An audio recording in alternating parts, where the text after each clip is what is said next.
সুপ্রিয় দর্শক, আসসালামু আলাইকুম। সবাইকে স্বাগত জানাচ্ছি আজকে গুরুত্বপূর্ণ সংবাদে। প্রথমেই জানিয়ে দিচ্ছি সংবাদ শিরোনাম, পরে বিস্তারিত। রুমিন ফারহানার গ্রেপ্তার নিশ্চিত। ইউএনওর চিঠির পর প্রশাসনের চূড়ান্ত সিদ্ধান্ত। ৫ আগস্টের হুমকির জেরে কঠোর অ্যাকশন। আর কোনো যদি কিন্তু নয়, আর কোনো সম্ভাবনা নয়। ব্রাহ্মণবাড়িয়া ২ আসনের স্বতন্ত্র প্রার্থী ব্যারিস্টার রুমিন ফারহানার গ্রেপ্তার এখন সময়ের ব্যাপার মাত্র, এমনটাই বলছে প্রশাসনের একাধিক দায়িত্বশীল সূত্র। বিস্তারিত জানার আগে হৃদয় ছুঁয়ে যাওয়া একটি অনুরোধ। যদি হাদি নামটি আপনার বিবেককে নাড়া দেয়, যদি প্রকাশ্য দিবালকে গুলিবিদ্ধ হবার সেই মুহূর্ত আপনাকে প্রশ্ন করতে বাধ্য করে, তবে আজ একটু সময় দিন। কমেন্টে শুধু লিখুন, হাদির ওপর হামলার বিচার চাই। আর যদি আপনি চান সত্যটা চাপা না পড়ুক, যদি চান আমরা ভয় ছাড়াই এসব খবর আপনাদের কাছে পৌঁছে দিতে পারি, তাহলে এখনই চ্যানেলটি সাবস্ক্রাইব করুন।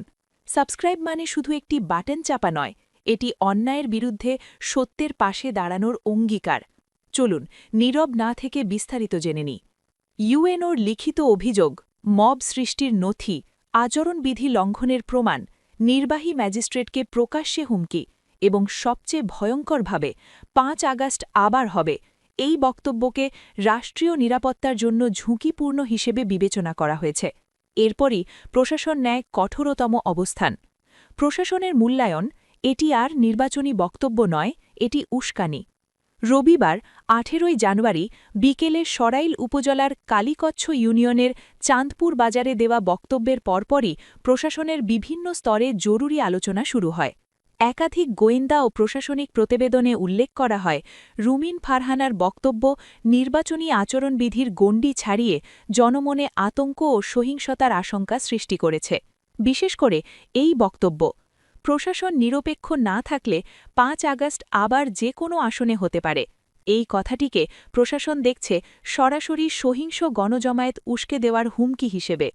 সমাবেশ বন্ধ, কিন্তু থামেননি রুমিন। এর আগের দিন শনিবার ১৭ জানুয়ারি সরাইল উপজেলার ইসলামাবাদ এলাকায় রুমিন ফারহানার নির্বাচনী সমাবেশ ভ্রাম্যমাণ আদালত বন্ধ করে দেয়। নির্বাহী ম্যাজিস্ট্রেট শাহরিয়া হাসান খান তাৎক্ষণিকভাবে একজন সমর্থককে ৪০,০০০ টাকা জরিমানা করেন। কিন্তু প্রশাসনের নির্দেশ মানার বদলে পরিস্থিতি আরও ভয়াবহ হয়ে ওঠে। ভিডিও ফুটেজে দেখা যায়, রুমিন ফারহানা নির্বাহী ম্যাজিস্ট্রেটের দিকে আঙুল তুলে রীতিমতো হুমকি দিচ্ছেন। তিনি বলেন, আজ ভদ্রতা দেখিয়ে থামিয়েছি, নেক্সট টাইম এই ভদ্রতাটা করব না। আইন শৃঙ্খলা বাহিনীর কাছে এই বক্তব্যের অর্থ একটাই, পরবর্তী সময় সহিংসতার প্রস্তুতির ইঙ্গিত। ইউএনওর চিঠি, এখানেই বদলে যায় সবকিছু। সরাইল উপজেলা নির্বাহী অফিসার মোহাম্মদ আবু বকর সরকার স্বাক্ষরিত চিঠিটি প্রশাসনের সিদ্ধান্তকে চূড়ান্ত দিকে নিয়ে যায়। এই চিঠিতে স্পষ্টভাবে বলা হয়, রুমিন ফারহানার নির্বাচনী আচরণবিধি লঙ্ঘন করেছেন। তার বক্তব্য ও কর্মকাণ্ডে মব সৃষ্টির আশঙ্কা তৈরি হয়েছে, আইন শৃঙ্খলার অবনতি ঘটতে পারে। এই চিঠি পাঠানো হয় নির্বাচনী অনুসন্ধান ও বিচারিক কমিটি এবং সিনিয়র সিভিল জজ আশরাফুল ইসলামের কাছে আইনানুগ ব্যবস্থা গ্রহণের সুপারিশ সহ। প্রশাসনের ভাষায় এটি আর রাজনৈতিক বিষয় নয়, এটি আইন শৃঙ্খলার প্রশ্ন। কারণ দর্শানোর নোটিশ, শেষ সুযোগ। রবিবার রাতেই রিটার্নিং অফিসার ও জেলা প্রশাসক শারমিন আক্তার জাহান স্বাক্ষরিত কারণ দর্শানোর নোটিশ জারি হয়। নোটিশে বলা হয়, রুমিন ফারহানাকে ২২ জানুয়ারি সকাল ১১টার মধ্যে হাজির হয়ে ব্যাখ্যা দিতে হবে।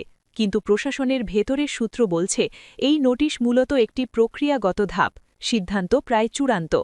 নোটিশে যেসব অভিযোগ আনা হয় সেগুলো হল ৪০০-৫০০ লোক নিয়ে বৃহৎ জনসভা, স্টেজ নির্মাণ করে আচরণবিধি লঙ্ঘন, নির্বাহী ম্যাজিস্ট্রেটের সঙ্গে অসৌজন্যমূলক ও হুমকিমূলক আচরণ। এই ৩টি অভিযোগই ফৌজদারি আইনে বিবেচ্য। গ্রেপ্তার কেন নিশ্চিত? আইন ও প্রশাসন সংশ্লিষ্ট একাধিক সূত্র বলছে, ১. ম্যাজিস্ট্রেটকে হুমকি দেওয়া দণ্ডনীয় অপরাধ।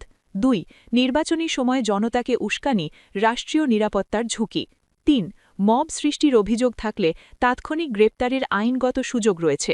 এ কারণে প্রশাসনের প্রস্তুতি এখন একেবারে স্পষ্ট, গ্রেপ্তার করে পরিস্থিতি নিয়ন্ত্রণে আনা। দেশজুড়ে অস্থিরতা, তারেক রহমানের গাড়িতে রহস্যময় খাম। এই ঘটনার মধ্যেই রাজধানীতে ঘটে যায় আরেক চাঞ্চল্যকর ঘটনা। বিএনপি চেয়ারম্যান তারেক রহমানের বুলেটপ্রুফ গাড়িতে এক মোটরসাইকেল চালক স্কচ টেপ দিয়ে সাদা খাম লাগিয়ে পালিয়ে যায়। এই ঘটনায় গোটা নিরাপত্তা ব্যবস্থায় তোলপাড় শুরু হয়।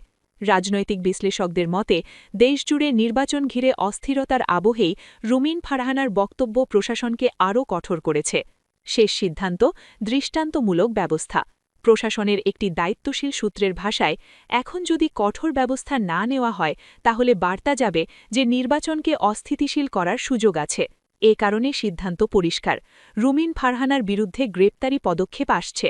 প্রশ্ন এখন আর হবে কিনা নয়, প্রশ্ন শুধু একটাই, কখন? ২২ জানুয়ারির আগেই নাকি সেদিন হাজিরার পরপরই? ব্রাহ্মণবাড়িয়া ২ আসন এখন পুরোপুরি প্রশাসনিক রাডারে। একটি বিষয় নিশ্চিত, এই গ্রেপ্তার শুধু একজন প্রার্থীকে নয়, পুরো নির্বাচনী মাঠকেই কড়া বার্তা দেবে।